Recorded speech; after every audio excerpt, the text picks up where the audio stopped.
Hello friends, कैसे हैं आप लोग। उम्मीद है फिट हैं, लाइफ एंजॉय कर रहे हैं।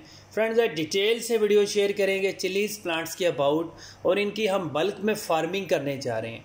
इनको हमने सीड से ग्रो किया था और ये 40 डेज़ की हो चुकी हैं। अब हम इनको बल्क में शिफ्ट करने जा रहे हैं, और जो एरिया हमने इसके लिए स्पेसिफाई किया है वो 1 एकड़ है, जिसको हम 1 किला कहते हैं। इसका अब हम विंटर्स का सारा ये प्रोसेस होगा, इसलिए हमने ब्लैक कलर का पॉलीथीन, जिसको शापर कहते हैं, वो नीचे बेस में बिछा लिया है और बड़े बड़े साइज़ की क्यारियाँ बना ली हैं। एक क्यारी से दूसरी क्यारी का जो डिस्टेंस है वो 1 फीट है, और 2 क्यारियों का जो पेयर है उसका जो दूसरी पेयर से डिस्टेंस है वो ऑलमोस्ट 3 फीट है। और ये हमारी बल्क में ग्रो करने जा रहे हैं हम इसको।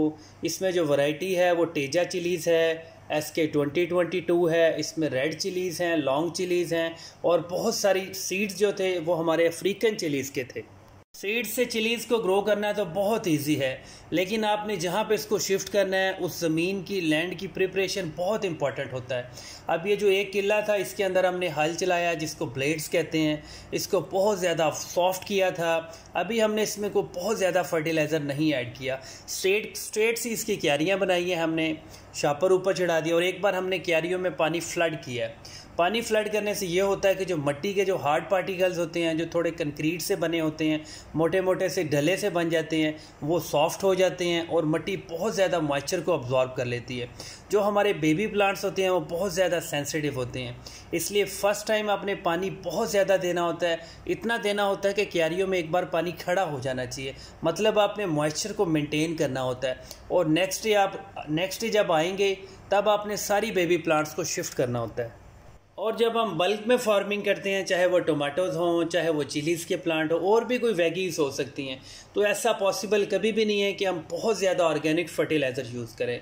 हमने यहाँ पे 1 ट्राली रूढ़ी की डाली थी, जिसको हम गली सड़ी गोबर की खाद कहते हैं, काऊ मैन्योर कहते हैं, काऊ डंग कहते हैं। वो एक रूढ़ी जो थी, 1 ट्राली जो थी, वो अच्छे से मिक्स हो गई थी पूरे 1 किले के अंदर। जब ब्लेड्स चलते हैं तो वो काफ़ी हद तक मिक्स हो जाती है। फर्स्ट टाइम जब हम पानी देते हैं तो वो रूढ़ी बहुत ज़्यादा पानी के साथ थोड़ा मिक्स हो जाती है, फ्लो होता है पानी का, तो वो सारी की सारी लैंड में एक साथ मिक्स हो जाती है। बेबी प्लांट्स को जब हम शिफ्ट करते हैं तो हमने कोशिश करनी होती है कि सेकंड टाइम शिफ्ट करें। अगर थोड़ी सी भी तेज़ धूप हो तो चांसेस होते हैं कि आपका जो बेबी प्लांट है उसको बहुत जल्दी ट्रांसप्लांट शॉक भी लग सकता है। चिलीज़ के प्लांट बहुत ज़्यादा सेंसिटिव होते हैं पानी के मामले में और फर्टिलाइज़र के मामले में। अगर आप इसको गमलों में ग्रो कर रहे हैं या इसको क्यारियों में ग्रो कर रहे हैं, ज़मीन में ग्रो कर रहे हैं, आपने इसको पानी इस तरीके से देना है कि जो मिट्टी है गमले की वो भी मॉइस्ट रहनी चाहिए, और जिन क्यारियों में इसको ग्रो किया वो भी हल्की सी मॉइस्ट रहनी चाहिए। लेकिन ज़मीन में जब हम इसको ग्रो करते हैं तो हम थोड़े से रिलैक्स होते हैं। अगर हम 7 दिन के बाद, 10 दिन के बाद भी पानी दे दें तो हमें कोई इशू नहीं होता। लेकिन गमलों में थोड़ा सा लिमिटेड सा सोर्स होता है, पॉटिंग मिक्स थोड़ा सा होता है, इसलिए हम डेली भी पानी दे सकते हैं, लेकिन बहुत थोड़ा पानी देना होता है। अगर आप बहुत ज़्यादा फर्टिलाइज़र देंगे या बहुत ज़्यादा पानी देंगे तो आपको फिज़िकली यूँ फील होगा आपका प्लांट जो है वो बहुत ज़्यादा हेल्दी है, बहुत ज़्यादा मैच्योर है, बहुत ज़्यादा बुशी प्लांट है, उसकी ग्रोथ वाइल्ड है, लेकिन उसके ऊपर सिर्फ फ्लावरिंग होगी और बाई चांस वो भी सारे झड़ जाएंगे। इसलिए आपने इसको बहुत कम पानी देना है, और जो फर्टिलाइज़र है उसको कभी भी ओवरडोज नहीं करना, मतलब आपने इसको लिमिटेड सा फर्टिलाइज़र देना है। जब हम एक बार ज़्यादा फर्टिलाइज़र दे देते हैं तो हमारे पास ये ऑप्शन नहीं होती कि हम उसको कम कर सकें, क्योंकि वो एक बार गमले की मिट्टी में भी मिक्स हो जाता है और वो क्यारियों में भी मिक्स हो जाता है। इसलिए आपने टाइम टू टाइम फर्टिलाइज़र देना है, थोड़ा थोड़ा फर्टिलाइज़र देना है। अगर आपको फील हो कि आपके प्लांट की ग्रोथ स्लो है, आप बाद में भी फर्टिलाइज़र दे सकती हैं, लेकिन एक बार दिया हुआ फर्टिलाइज़र आपसे कभी भी रिवर्स नहीं होता।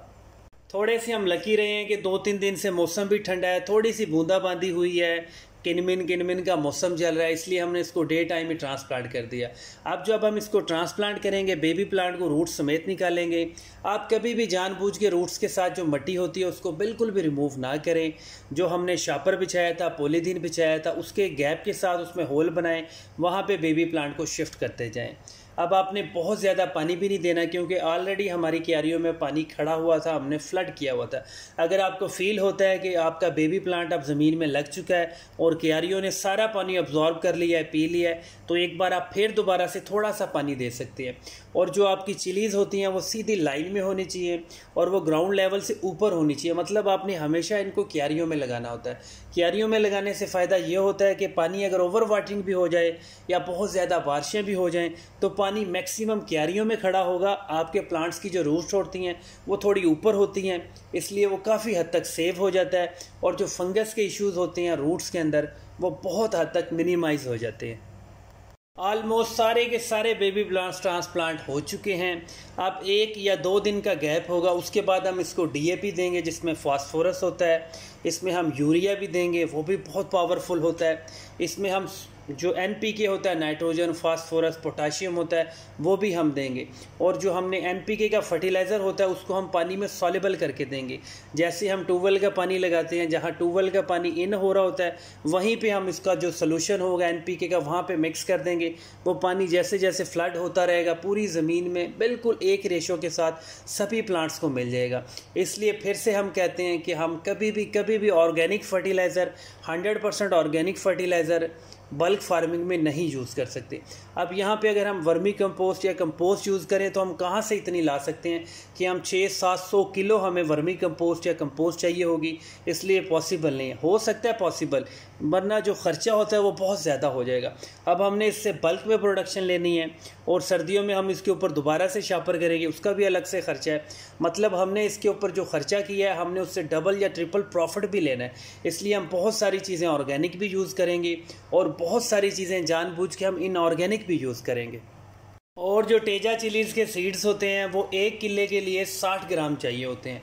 अगर आप 1 किले में बहुत सारे प्लांट्स लगाना चाहते हैं, कोई भी गैप ना हो, तो आपको कम से कम 60 ग्राम सीड्स चाहिए होते हैं। और ये बहुत ज़्यादा वाइल्ड ग्रो होते हैं। और जो असल इशू होता है वो यही होता है कि मई, जून, जुलाई में आपका प्लांट सर्वाइव रहे। अगर उन दिनों आपका प्लांट जल गया तो आपको कोई प्रॉफिट नहीं होगा।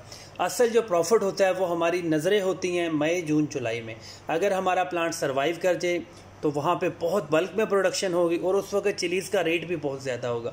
आजकल तो रेट बहुत कम है, मतलब 10 रुपये किलो, 20 रुपये किलो मिल रही है। अगर आप थोड़ी सी सब्ज़ी लें तो सब्ज़ी वाला 2-4 मिर्चें तो आपको वैसे ही पकड़ा देता। हम ये चाहते हैं कि सब्ज़ी वाला आपको मिर्चें फ्री में बिल्कुल भी ना दे।